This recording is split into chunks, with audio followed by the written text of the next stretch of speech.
Hello मेरे प्यारे बच्चों, कैसे हैं आप सब। आई होप सब बहुत अच्छे होंगे। नीट 2024 का एग्जाम हो चुका है मेरे प्यारे बच्चों। 5 मई को आप सबने एग्जाम दिया और आप सबने अपनी बेहतरीन परफॉर्मेंस उसमें दी होगी। अब नीट के एग्जाम के बाद अगली जो बात है वो है रिजल्ट की। और जैसे कि एनटीए की जो डेट्स हैं उसके अकॉर्डिंग 14 जून 2024 को, यानी कि 2024 14 जून को आपका रिजल्ट आ जाएगा। और इस एग्जाम के रिजल्ट के बाद आप लोगों की काउंसलिंग प्रोसेस स्टार्ट हो जाएगी। लेकिन इस काउंसलिंग प्रोसेस में बहुत सारे बच्चे बहुत बार उलझ जाते हैं डॉक्यूमेंट्स के बारे में। उनके डॉक्यूमेंट्स या तो रेडी नहीं होते या प्रॉपर डॉक्यूमेंट्स वो तैयार कर नहीं पाते या कोई ना कोई अड़चन आ जाती है। इसलिए उस टाइम पर जब आप कॉलेज में एडमिशन लेने जाएं उस टाइम पर अपने डॉक्यूमेंट्स को प्रॉपर पूरे डॉक्यूमेंट्स लेकर जाएं। इसलिए पहले ही आप इस वीडियो को देखकर अपने सारे डॉक्यूमेंट्स को तैयार कर लीजिए, ताकि रिजल्ट के बाद जब आप वहां पर कॉलेज में एडमिशन के लिए जाएं तो कोई भी डॉक्यूमेंट्स में कोई समस्या ना हो आपको। तो यहां पर जो आपकी अपडेट्स जो रिजल्ट आने के बाद यहां पर आपकी काउंसलिंग जो प्रोसेस स्टार्ट होगी, ये काउंसलिंग में कुछ डॉक्यूमेंट चाहिए होते हैं। चाहे आप काउंसलिंग बीएमबीबीएस की काउंसलिंग में पार्टिसिपेट कर रहे हो, चाहे आप बीडीएस या बीएमएस या बीएचएमएस बीयूएमएस या वेटनरी साइंसेस की जो भी इस एग्जाम के थ्रू काउंसलिंग में पार्टिसिपेट कर रहे हो नीट 2024 के एग्जाम के थ्रू, उनके लिए क्या क्या डॉक्यूमेंट्स उनको चाहिए। तो इनके लिए सबसे पहले आपको मैं कुछ डॉक्यूमेंट्स की लिस्ट बता देता हूं। ये डॉक्यूमेंट्स आप चेक कर लीजिए प्लीज। इन डॉक्यूमेंट्स को आप रेडी रख लीजिए ताकि आपको कोई दिक्कत परेशानी काउंसलिंग के टाइम पर ना हो। सबसे पहली जो चीज है वो यहां पर क्लास 10th और 12th क्लास की सर्टिफिकेट और मार्कशीट। मेरे प्यारे बच्चे, आप सभी का 10th का रिजल्ट आ चुका है, 12th का रिजल्ट भी आ चुका है, मोस्ट सीबीएसई बोर्ड का आ चुका है, सारे मोस्टली स्टेट बोर्ड के रिजल्ट भी आ चुके हैं। तो आपकी मार्कशीट 10th की तो पहले ही है आपके पास, 12th क्लास की भी मार्कशीट की सर्टिफिकेट, 12th की सर्टिफिकेट भी और मार्कशीट भी। दूसरी चीज यहां पर नीट का एडमिट कार्ड। 2 मई को जब नीट का एडमिट कार्ड रिलीज हुआ था उस एडमिट कार्ड को आपने डाउनलोड किया होगा। उस डाउनलोड किए हुए एडमिट कार्ड को अपनी किसी सेफ जगह फाइल रख लीजिए या प्रिंट आउट ले लीजिए। ये आपको चाहिए होगा नीट का एडमिट कार्ड भी। और यहां पर जब आपने फॉर्म भरा होगा नीट का, तो उस नीट के फॉर्म भरने के बाद एक नीट का कंफर्मेशन फॉर्म आया होगा, वो कंफर्मेशन फॉर्म भी आप डाउनलोड कर लीजिए। अगर ये सब चीजें आपके पास नहीं है, जैसे यहां पर नीट का एडमिट कार्ड या नीट का कंफर्मेशन लेटर आपके पास नहीं है, तो उस चीज को आप वहां पर एनटीए की वेबसाइट से जाके डाउनलोड कर सकते हैं। ठीक है, अभी वो चीजें आपको मिल जाएंगी। रिजल्ट के बाद शायद वो चीजें हट जाएं, लेकिन अभी आपके पास टाइम है, आप इनको डाउनलोड करके रख लीजिए बेटा। दूसरा यहां पर नेक्स्ट है नीट 2024 का जब आपका रिजल्ट आएगा तो उसका स्कोर कार्ड भी आपको चाहिए होगा। उस स्कोर कार्ड भी आपको प्रिंट आउट ले लेना है। इसके अलावा अगर आप जनरल कैटेगरी में हैं तो कोई दिक्कत नहीं है, कोई आवश्यकता नहीं है। लेकिन अगर आप कोई ओबीसी एससी एसटी या ईडब्ल्यूएस कोटा यानी कि आपका कोई रिजर्वेशन है, यानी कि तो इसके लिए आपको अपना कैटेगरी सर्टिफिकेट चाहिए होगा अगर आप कोई रिजर्वेशन ले रहे हैं तो।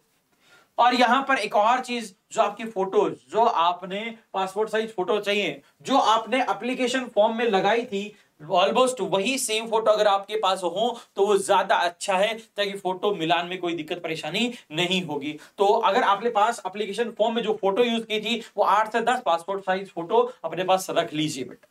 ठीक है, अब कुछ बच्चे यहां पर जैसे 12th हो गया तो 12th के बाद आपको वहां से आपके स्कूल से ट्रांसफर सर्टिफिकेट या माइग्रेशन सर्टिफिकेट मिल जाता है। लेकिन कुछ बच्चे होंगे जिन्होंने ड्रॉप लिया होगा, वो ड्रॉप लेकर वो कॉलेज में कहीं एडमिशन लिया होगा, और कॉलेज में जो एडमिशन लिया होगा उन्होंने, अब वो काउंसलिंग में पार्टिसिपेट करना चाहते हैं, तो वहां पर अगर वो काउंसलिंग में पार्टिसिपेट करना चाहते हैं तो वहां पर उनको अपने कॉलेज में, अपनी यूनिवर्सिटी के अंदर वहां पर एडमिशन अपना कैंसिल करवाकर अपना माइग्रेशन सर्टिफिकेट लेने लेना है। ध्यान रखना बेटा, ये सर्टिफिकेट चाहिए होता है। और यहां पर सब आईडी प्रूफ तो आप सब लोगों के पास होगा ही होगा। कोई भी प्रूफ ऑफ आइडेंटिटी, जैसे कि आपके पास आधार कार्ड हो, पैन कार्ड हो या पासपोर्ट हो, ये आपके आईडी प्रूफ होते हैं बेटा। ठीक है, तो ये आपके पास होगा। इसके अलावा अगर आप स्टेट कोटा से अप्लाई करेंगे, कि आपको स्टेट कोटा से अप्लाई करना है, क्योंकि भैया जो 15% सीट्स होती हैं वो ऑल इंडिया कोटा से फिल होती हैं और 85% सीट जो होती हैं वो स्टेट कोटा से फिल होती हैं। तो जब स्टेट कोटा के लिए जिस भी स्टेट से आप बिलोंग करते हैं वहां का एक डोमिसाइल सर्टिफिकेट बनता है। आप सब लोगों को पता होगा बेटा ये चीजें कि डोमिसाइल सर्टिफिकेट जो होता है आपके जो भी जिस भी आप स्टेट में है और जिस भी जिले में है वहां पर जो कोर्ट होता है, कचहरी जो होती है, वहां पर ये डोमिसाइल सर्टिफिकेट बनता है। तो प्लीज आप ये सर्टिफिकेट बनवा लीजिएगा। अगर नहीं बना है तो प्लीज अप्लाई कर दीजिएगा, क्योंकि लगभग 15 से 20 दिन का समय इसके लिए लगता है और इतना टाइम अभी आपके पास है।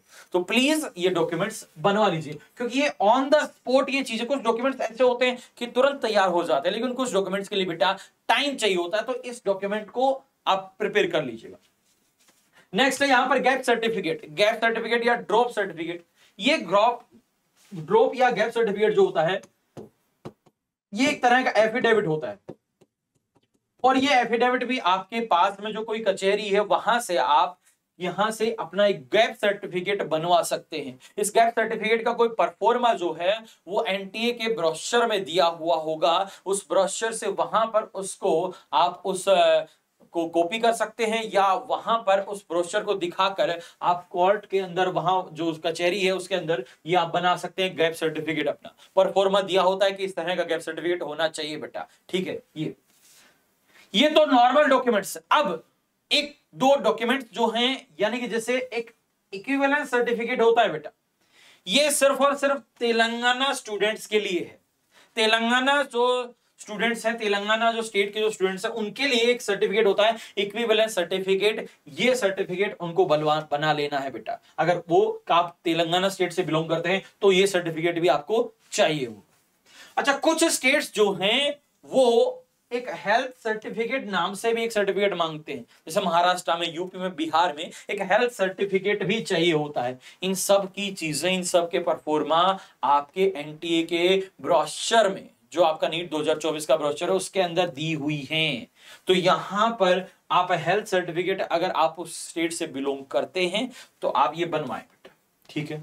नीट का रिजल्ट एज एक्सपेक्टेड जो एनटीए ने जो अभी तक डेट्स दे रखी हैं उसके अकॉर्डिंग 14 जून को आपका रिजल्ट आ जाना है। 14 जून 2024 को आपका रिजल्ट आ जाएगा मेरे प्यारे बच्चे। तो इस रिजल्ट की बिग अपडेट जो है वो 14 जून है, और रिजल्ट आने के लगभग मतलब 15 दिन 10 दिन का टाइम मिलता है। यानी कि आप एक अप्रोक्सीमेट मान सकते हैं कि आपकी काउंसलिंग प्रोसेस जो है वो अप्रोक्सीमेटली फर्स्ट वीक ऑफ जुलाई से काउंसलिंग स्टार्ट हो जाएगी। उसके बाद एनटीए अपडेट देता है, लेकिन फिर भी मैं बता रहा हूं आपको पहले से ही कि लगभग इस टाइम के आसपास आपकी काउंसलिंग स्टार्ट हो जाएगी, ठीक है। तो मेरे प्यारे बच्चों, जो भी बच्चे आप सब लोगों ने अपने एज आंसर की मिला ली होंगी, आपको अपना एक्सपेक्टेड रिजल्ट्स पता होगा, फिर भी आप एनटीए के आंसर की कुछ दिनों में आ जाएगी, तो उससे आप अपना मैच कर सकते हैं स्कोर कार्ड, और अपनी काउंसलिंग के लिए अपने डॉक्यूमेंट्स को बेटा प्रिपेयर रखें। कोई ये ना हो किसी भी एक भी बच्चे का अपने डॉक्यूमेंट्स की वजह से एडमिशन लेने में कोई दिक्कत परेशानी नहीं आनी चाहिए, ठीक है मेरे प्यारे बच्चे। इन सब बातों को ध्यान से रखें, इन सब डॉक्यूमेंट्स को आप प्रिपेयर करें, इन सब बातों को अपने दिमाग में रखें काउंसलिंग से पहले, ठीक है मेरे प्यारे बच्चे। Thank you so much, all the best.